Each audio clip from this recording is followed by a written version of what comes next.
আষাঢ় মাস আসলেই বাঙালির উৎসব উৎসব আমেজ শুরু হয়ে যায়। কথায় বলে যে রথের দড়িতে টান পড়লেই নাকি দুর্গা আসে, মানে দুর্গাপুজোরও কাউন্টডাউন শুরু হয়ে যায়। কিছুদিন আগেই হয়ে গেল জগন্নাথ দেবের স্নান যাত্রা। এবার অপেক্ষা প্রায় একটা মাসের, তারপরেই আসবে রথযাত্রা। আর বাঙালির সঙ্গে পুরী, রথযাত্রা, জগন্নাথ মন্দিরের সম্পর্ক কি আজকের? জগন্নাথ দেবের সঙ্গে সম্পর্ক গড়ে গিয়েছিলেন চৈতন্য মহাপ্রভু। তারপরে বাঙালির লেখায়, গল্পে, উপন্যাসে, ভ্রমণে পুরী অঙ্গাঙ্গিভাবে জড়িয়ে রয়েছে। পুরীকে তো বাঙালির সেকেন্ড হোম বলা হয়। বাঙালির সেই দীঘা, পুরী, দার্জিলিংয়ের দীপুদার অন্যতম আকর্ষণ এই পুরী। কবে থেকে বাঙালি পুরী যাচ্ছে বলুন তো? কোনো কোনো বাঙালি তো বছরে 2-3 বার ছোটেন পুরীতে। আর 2-3 বার না হলেও বছরে একবার করে পুরী প্রায় কম বেশি বাঙালি যান। কিন্তু জানেন কি, যে জগন্নাথ দেবের টানে আমরা বারবার পুরীতে ছুটে যাই, যে জগন্নাথ দেবের জন্য 2-3 দিন ছুটি বরাদ্দ হলেই পুরীমুখী হয় বাঙালি, সেই পুরীর জগন্নাথ মন্দিরে রয়েছে কত অজানা রহস্য। একবার ভাবুন তো, আজ যে বিশাল মন্দিরটা আমরা দেখি, সেটা কিন্তু একদিনে তৈরি হয়নি। প্রায় 900 বছর আগে দ্বাদশ শতকে পূর্ব গঙ্গা রাজবংশের মহারাজা অনন্ত বর্মন চোরগঙ্গাদেব এই মন্দির নির্মাণের স্বপ্ন দেখেছিলেন।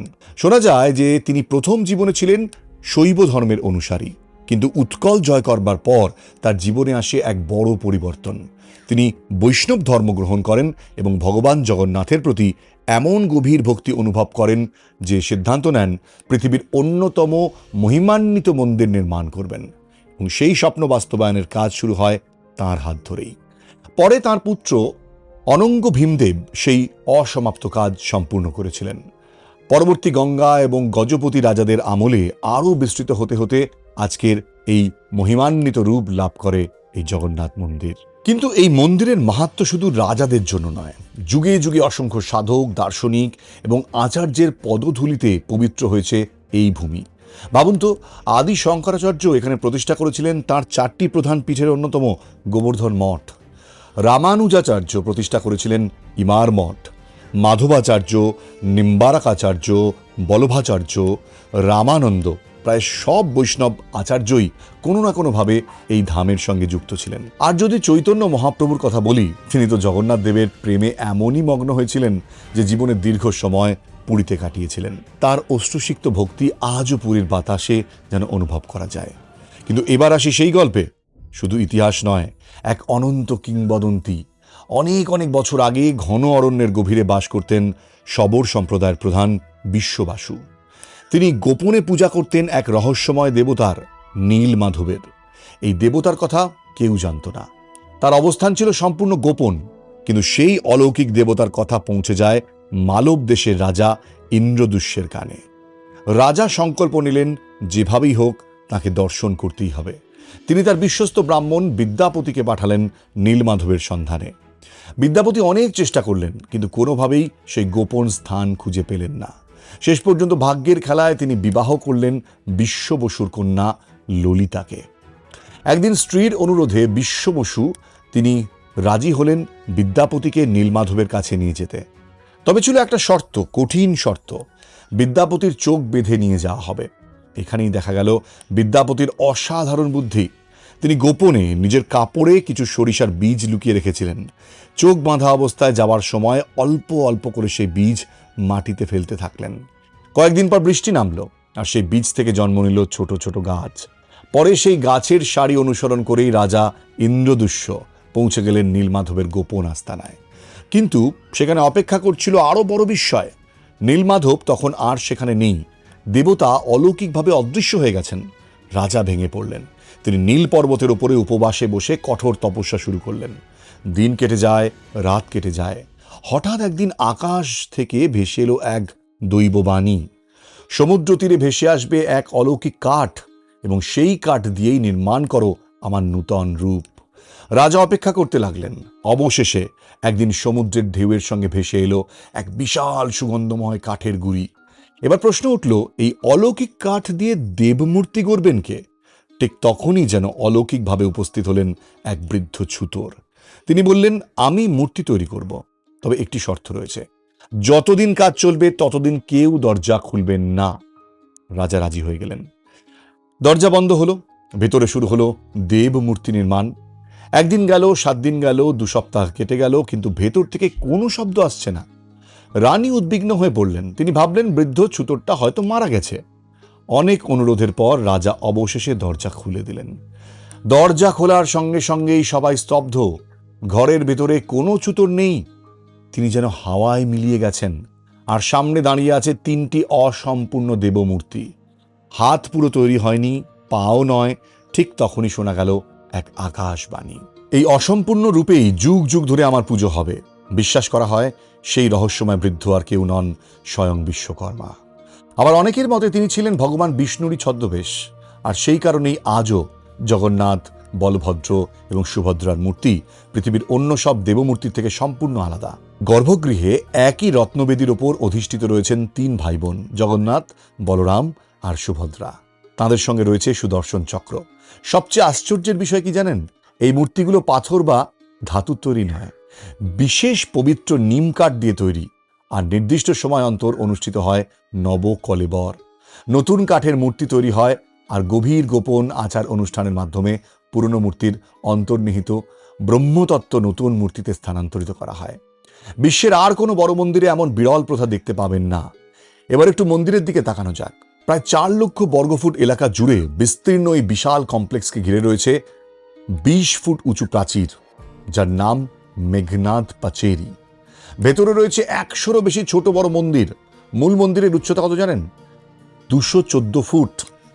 আর চূড়ার উপর স্থাপিত অষ্টধাতুর নীলচক্র বহু কিলোমিটার দূর থেকেও চোখে পড়ে। পুরো স্থাপত্যটা কলিঙ্গ শিল্পকলার এক অনন্য বিস্ময়। মন্দিরটা 4টে প্রধান অংশে বিভক্ত। প্রথম গর্ভগৃহ, সেখানে অধিষ্ঠিত জগন্নাথ, বলভদ্র এবং সুভদ্রা। তারপর জগমোহন, যেখানে ভক্তরা সমাবেত হন। এরপর নাট মন্দির, যেখানে একসময় নৃত্য এবং ভজন অনুষ্ঠিত হতো। আর শেষে রয়েছে ভোগমণ্ডপ, যেখানে নিবেদন করা হয় মহাপ্রসাদ। বর্তমানে শুধুমাত্র হিন্দু ধর্মাবলম্বীরাই এই মন্দিরে প্রবেশ করতে পারেন। অহিন্দু দর্শনার্থীরা বাইরে থেকে মন্দিরের চূড়া দর্শন করতে এবং প্রধান প্রবেশদ্বারের জগন্নাথকে প্রণাম জানান।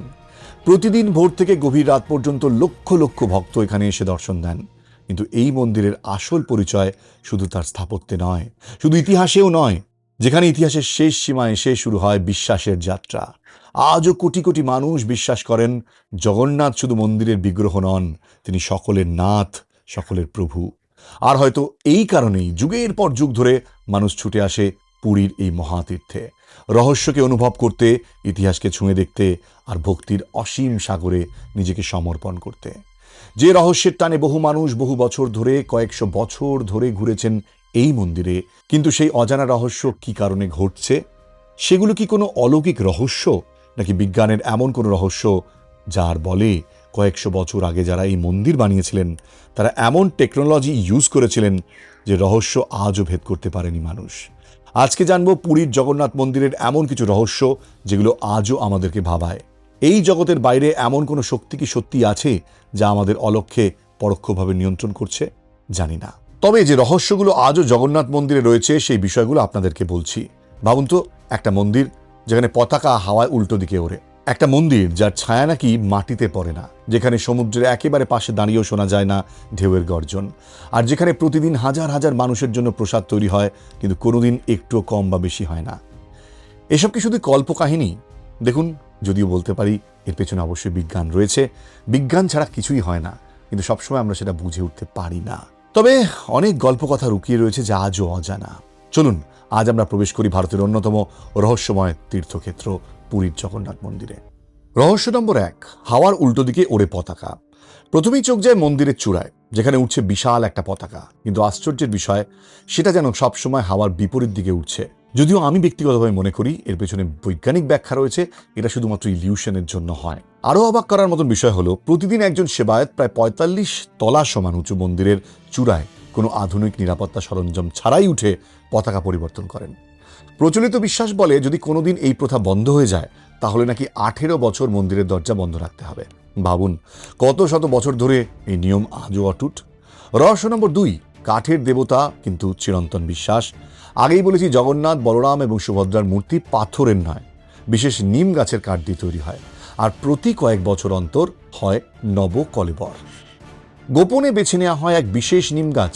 মাত্র 21 দিনের মধ্যে সম্পূর্ণ হয় নতুন মূর্তি নির্মাণ। এরপর গভীর রাতে সম্পন্ন হয় এক রহস্যময় আচার যা আজও সাধারণ মানুষের চোখের আড়ালে।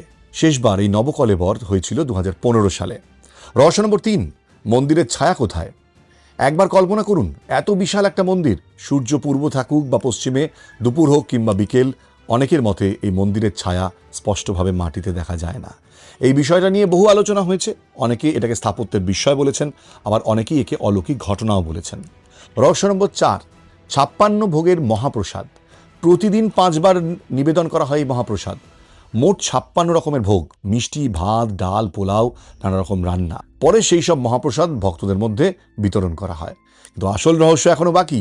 রহস্য নম্বর 5, ওপরের হাঁড়ির ভাত আগে সেদ্ধ।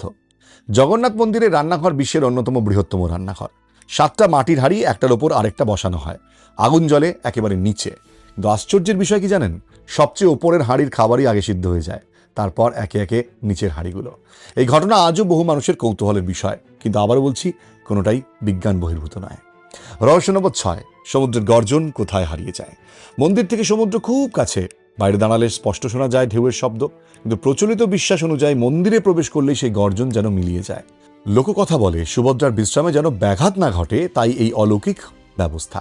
রহস্য নম্বর 7, মন্দিরের উপর দিয়ে কিছুই ওড়ে না। অনেকেই দাবি করেন মন্দিরের ঠিক ওপর দিয়ে পাখি উঠতে দেখা যায় না। এমনকি অনেকেই বলেন বিমানের পথও নাকি এই অংশ এড়িয়ে যায়। এই দাবিগুলো নিয়ে নানা মত রয়েছে, তবে এগুলো বহুদিন ধরে প্রচলিত কিংবদন্তির অংশ। রহস্য নম্বর 8, 1 টনের চক্রের বিস্ময়। মন্দিরের মাথায় রয়েছে প্রায় 1 টন ওজনের বিশাল সুদর্শন চক্র।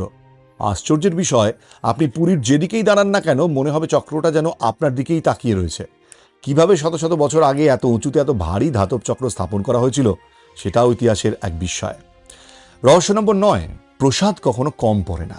প্রতিদিন হাজার হাজার মানুষ, উৎসবের দিনে লাখ লাখ ভক্ত, তবুও রান্না হয় কিন্তু নির্দিষ্ট পরিমাণ খাবার।